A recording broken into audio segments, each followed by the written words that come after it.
Hello and welcome to more Super Mario World!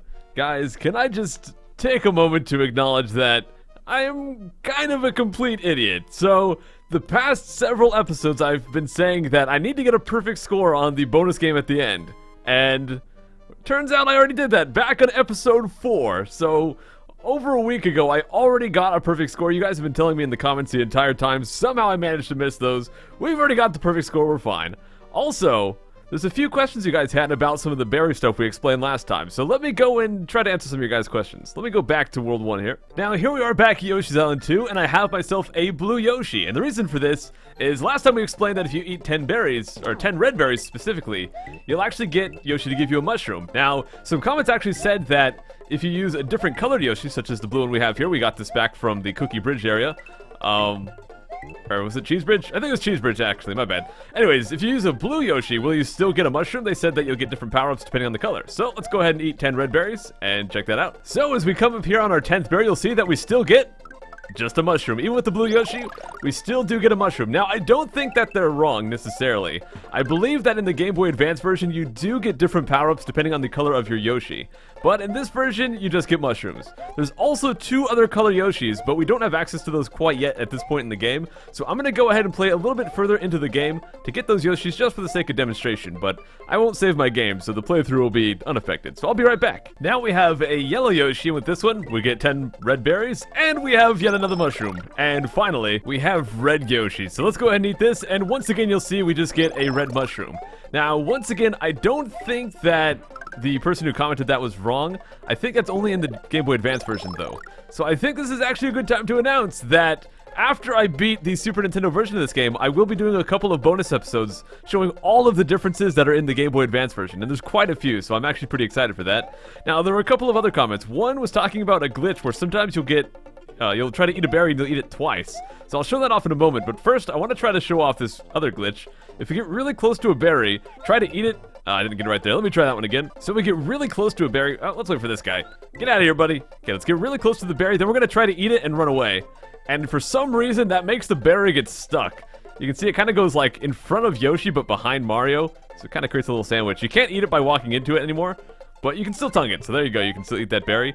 Now, let me try to get the double eat berry thing. Now, the reason they were asking about that is they were saying they're not sure if it was just graphical, if it actually gives you 2 coins, or more importantly, if it'll actually count. Because to get the pink berry effect, you have to eat 2 pink berries.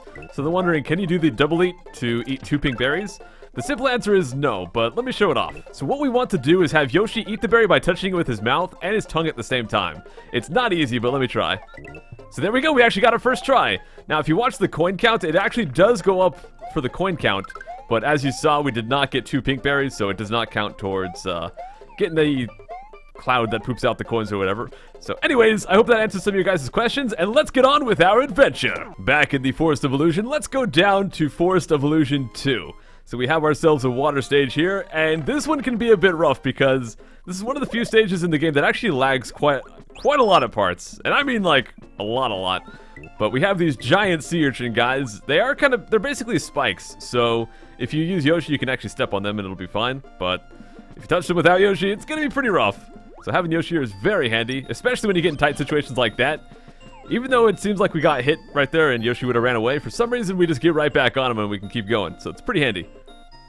So we just want to keep moving to the right. This is actually a pretty slow stage. I'm honestly not a huge fan of this stage just because of how slow it is. You have the slowness of the water mechanics mixed in with having to wait for the urchins and stuff. And I'm going to pass on that power-up since I've already got some power-ups I like here. Oh, watch out, Mr. Psycho Fishy. Okay. Mr. Greenfish, you know what, we eat him. It's probably a good idea. Once the game starts to lag, if you eat some of the enemies, it will help calm the lag down a little bit. And there's also a secret right there. We'll get that in just a minute. This is like the worst lag spot right here. It gets really slow. But there's actually a hidden mushroom right there. Let's get that guy. But the thing is, there's actually 4 different invisible coin blocks right here. And we want to wait for the mushroom to fall. Because if we hit all the coin blocks before it falls, then it'll get stuck up there, which kind of sucks. So let's get out of that lag corner and let's move on. For the most part, this stage doesn't lag too bad. It's mostly that part. I'm not sure why exactly that area lags so much. Oh my gosh. There's supposed to be 2 urchins right here. One of them did not even spawn because there was too many sprites on screen. Yeah, if there's too many sprites, stuff will not even spawn properly. And now there's 2 right there. I think that's normal, though. And Because this is the Forced Illusion, basically everything here does have a secret exit. This one is no different, but there's a few stages that are once again kind of mean today because a lot of the secret exits tend to be very close to the end, so I'm going to have to play through these stages basically twice in a row, where normally the secret exits are somewhat near the beginning or usually close to the middle. Now the secret exit is right over there, so we'll come back to that in just a minute. I'll just edit up to that point. But let's go get the normal exit first. So we have a bunch of these crazy sleeping fish, and up ahead there's going to be a charging Chuck. And he'll actually whistle to wake them up, so we got to watch out for that. Oh, there he goes. Not that we need him to wake them up, they're kind of already awake. Gosh dang it. I am just trapped right now. Let's just get out. Can I at least get my Yoshi back? There, we got all those guys turned to coins. Got ourselves those dragon coins. And let's get my Yoshi. You can stop whistling, that crud's getting ridiculous.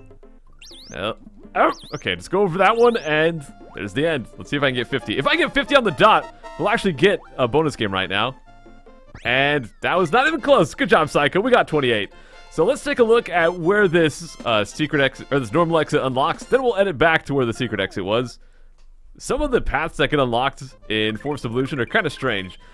Looks like this one's pretty straightforward. This will take us right down to Forced Evolution 3. So let's go back and let's get that secret exit. Alright, here's the secret exit. If we could stop lagging, that'd be fantastic. Oh, no, I don't actually want that. Well, just overwrote one of my fire flowers with a mushroom. Fantastic. So yeah, we can swim through the land right there, grab ourselves a key. Oh, put it in the hole, Mario. There you go, buddy. And that's it. So this one is actually pretty handy because we have ourselves another Switch Palace coming up right here. So this is actually the last one in the game, the blue Switch Palace. Let's go get it. This one's kind of a complicated little secret here, but all we gotta really do is grab all these coins first. Now what's gonna happen is, as you guys have seen before, the silver switch will turn all the enemies into coins, and the blue switch will turn those blocks up there into coins, but the coins down here will turn into blocks. So if we just hit the blue switch right away, the enemies will drop down, but they'll get trapped, so we kind of want to wait for that. Alternatively, you could hit the blue switch, wait for it to finish, and then hit the silver, but I like doing this better, so we'll hit this. Hit it. And we hit this, CRUD. There we go, now all the enemies should drop down as coins. Got him, and I guess one of them despawned. Well, you're supposed to get 1 life from that. I guess I did that completely wrong. Well, that was a waste of time. Oh, yo, we got the switch jump right there. Alright, so if you jump on a switch and with just the right timing you press the jump button, you can actually jump off of it. I've been trying to get that for the last 3 Switch Palaces, and we finally got it right here. But if we see any blue dotted line blocks, of course now they'll turn into the exclamation mark blocks. I think we've only seen those in like 1 stage so far. But you know what, guys? Actually, no. Let's do Forced Evolution 3. I was thinking maybe let's go back to the ghost house, but we'll get to that. So now we've got gosh dang bubbles. This is also one of the last stages that has berries in it. So we've been talking a lot about berries, even though they're mostly an inconsequential mechanic. But oh gosh, let's just grab ourselves a Yoshi. Oh, watch out for bomb-bombs, dude. I think these are bomb-bombs. I mean, they're bombs, so I would assume so. But yeah, they will explode after a while. Let's just grab ourselves some more lives that I don't need. Well, so much for getting a perfect score on this game. Can I? No, can I just? Okay, well, I got 0. I guess that is kind of a perfect score, depending on how you think about it. It's perfectly awful. It's good enough for me, right? So we hit that right there. Oh, what? How in the world did I jump on that shell? Well, if we hit that, we get the spring. Oh, gosh. We gotta be careful, because if you hit the bubbles... Oh! No! Yoshi, don't run into a hole or something. If you hit the bubbles in midair, it actually stops your momentum, so it makes it kind of hard to jump over pits. There we go. Actually, I forgot. Yoshi can actually just eat the bubbles straight up. Now, if the bubbles hit any of these blocks, they will pop, so it might be useful to hit the blocks so that the bubbles go through them. Like right here, hit that block, goes right through. Boom! Hit all these cruds. Okay, we're looking pretty good. Oh, I guess we ate a berry. Get some coins here. Actually, you know what? I don't need those. We're fine. We'll be just fine. Oh, watch out! Now, all of these right here are just coins. They're pretty much just blocks to... I don't know if they're to trick you or if they're just here for the bubbles to hit, but all of these are just coins. Trust me, I've looked through like every block. Every stage you guys see where there's any kind of breakable block, I have gone out of my way to check every single block just to find out if there's any secrets. So as far as I know, I haven't missed any. There might be a 1-up or a coin here and there I'm missing, but I think for the most part I got it. But there we go, guys. We got all the dragon coins. Let's grab the exit here. And we got just enough, well, actually a bit more than enough to get ourselves a bonus game. So I've already got the perfect score, but we'll try again. We got the perfect score back in episode 4 with the fire flowers. So let's try to get it with stars this time. Sure. Let's hit it right here. That's going to be perfect. Okay, or not. We're just going to hit it with some mushrooms. Let me guess, perfect score if it was a mushroom. Yep. Oh well, that'll still give us some more lives. There we go. So I guess I'll meet you guys back inside there. We'll take a look at the secret exit as well. Once again, the secret exit is very close to the end of the stage.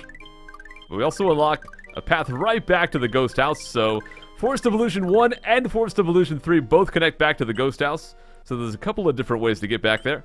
But let's go to the secret. Just to show you guys how close to the end. Wow, there's a fish inside one of those bubbles.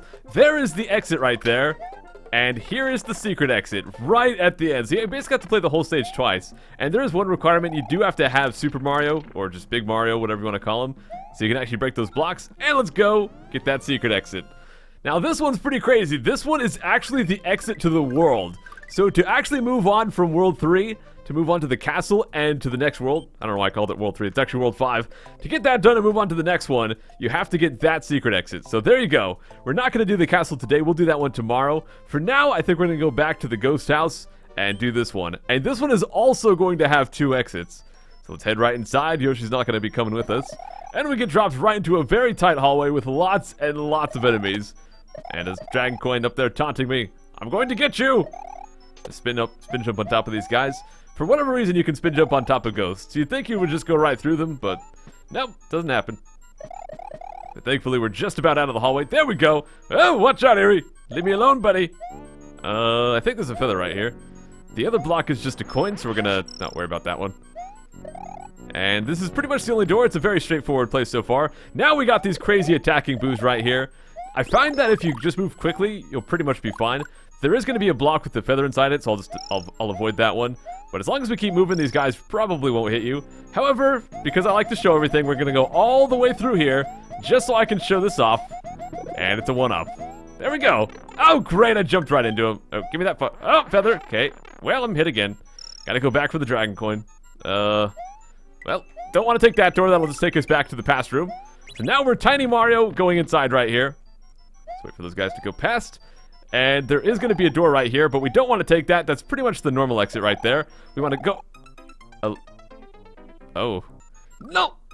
No! Hooray, we're here! Let's not randomly run into that tiny boo again. Let's go past, grab ourselves the 5th Dragon Coin, and let's take this door, because this one gives us a 3-up moon. Now, as we grab this, guys, I want you to take a look at what we actually unlock on the world map. This is kind of the most pathetic unlock ever, but... I'll explain why it sort of makes sense. So, just take a look here. We unlocked the path back to Forest of Illusion 1. I don't know why. So, okay, I kind of know why. So, imagine that we have taken Forest of Illusion. We did not get the secret exit, so it takes us right to here. Then we go to here. This stage takes us back to here. So, if you've done that without getting the Forest of Illusion 1 secret exit, there's actually no path between the ghost house and this stage right here. So in that case, it kind of makes sense, but I don't know, it's kind of weird. Let's go back in, take the other door, and get the other exit. Hooray, let's take the other door right here, and this one actually has a much more useful exit. Now, one thing you gotta keep in mind is that to get the perfect score in this game, back on the title screen, it keeps track of how many exits you've gotten. To get the perfect score of all 96 exits, which gives you a star on your file select, you actually have to do all of these exits, including the ones that open paths that you don't even care about. So, if you're ever missing any of those exits and you're not sure where it is, it's probably somewhere in Forest of Illusion on a path that looks like it's open, but you missed one somewhere. Well, let's go do Forest of Illusion number 4. So this is pretty much the last main stage here. Once again, a red exit. Now this guy, Lakitu, he's kind of chilling. He's holding up a mushroom right here. And that's actually a troll. If you grab the 1-up mushroom, it is real. But once you grab that, he'll start throwing spinies at you. So you kind of want to avoid him, actually. Oh. No, I don't want your stinking 1-up. Leave me alone. Leave me alone. Oh, boy. Nope. Okay, I think you know what? Once we get the star, we'll be fine. So let's grab the star. From here, I don't care if I get that 1-up, because then we can just... He can just run into the spinies, we'll be fine. And we'll kill him as well. You know what? We could take his cloud. Actually, I will take his cloud a little bit later, but for now, I think I'm just going to leave it behind. He's going to respawn, though. The thing is, even though we've killed him, he will be back, so gotta watch out for that. Let's grab Dragon Coin number 3. Oh! Alright, I thought Yoshi was going to get hit right there. Let's go grab that midpoint. I honestly kind of don't like that midpoint, because if you die, you have to backtrack to get all the Dragon Coins. The secret exit is right inside there. If we hit the piece which makes some coins appear, you just have to go up there and drop inside the pipe. We'll do that in a little bit. But first, I want to show you guys the most useless secret pipe in the game. If we take this one, it takes us into an underwater section. And we basically just swim along. We got some fish, we got some coins, but there's no dragon coins, there's no power-ups, there's no one-ups, and not only that, once we get outside of this pipe right here, it is also not a shortcut. It actually takes us backwards. So now we're back before the midpoint. I have no idea what the use of that is. If you guys have any clue why that even exists, let me know, but it's basically a backtrack path. I don't know why I hit that. Maybe if you hit the P switch in the other room, it does something. Who knows? Oh, great. Gosh dang it. Can I just... I want to get up there and grab that. There we go. All right, so if you have the P switch, you can use those to get up there. You could also take the shell right here and throw that at Lakitu, and if you hit that, you can take his cloud, so that works as well. Well, I tried to demonstrate it. There you go. So now you can take the cloud. You know, let's go ride the cloud. That'll be fun. Let's go ride this one to victory. You just gotta be careful because this CRUD will not last forever. After a little while, it's gonna vanish. And if it vanishes while you're standing over a pit, you're gonna drop right into it and die. So it's kind of dangerous. But let's grab ourselves the 5th giant coin. Let's wait for this to get right to the top. Oh, you know what? Let's use this guy. Oh, not a 50, just a 26. But oh. So I'll go back to that pipe that we pointed out as the secret exit, and we'll get that one. I think this one's just gonna open another path back to a stage we've already unlocked. Let's take a look. Yeah, it goes right through the middle back to Forest Evolution 2, so a lot of the stages here kind of interconnect. A little bit weird, but let's go get the secret. Here with the secret pipe, we have a few different ways to actually get up there. If you do a very well-timed run and jump, you can actually make it without too much trouble. You can also spin jump off of this guy's spiny, so once he drops these, go ahead and drop it. There you go, buddy. You can spin jump on him, and if you do that at just the right spacing, that will be also enough to get you up there, just like that. But I think my favorite way, and probably the easiest way to get up there, is to take this guy. So we have this bouncing Koopa coming along. So just wait for a second. Right about there. And bounce right up on top. Boom! So you can do that. I've been saying boom a lot today. Someone actually made a compilation of like a bunch of random sounds I made back in my Super Mario Sunshine No Hover Nozzle video. I guess I'll like link that in the description or something, but it's kind of ridiculous, and I say boom so much, and now I'm just like conscious of all the times I say boom. Anyways, we've unlocked the forest secret area, but we're going to be doing that one next time, guys. We're actually going to finish off all of World 5 next time, and we'll probably do a little bit of World 6 as well. So definitely check back for that, and I guess I'll see you guys then. Take care.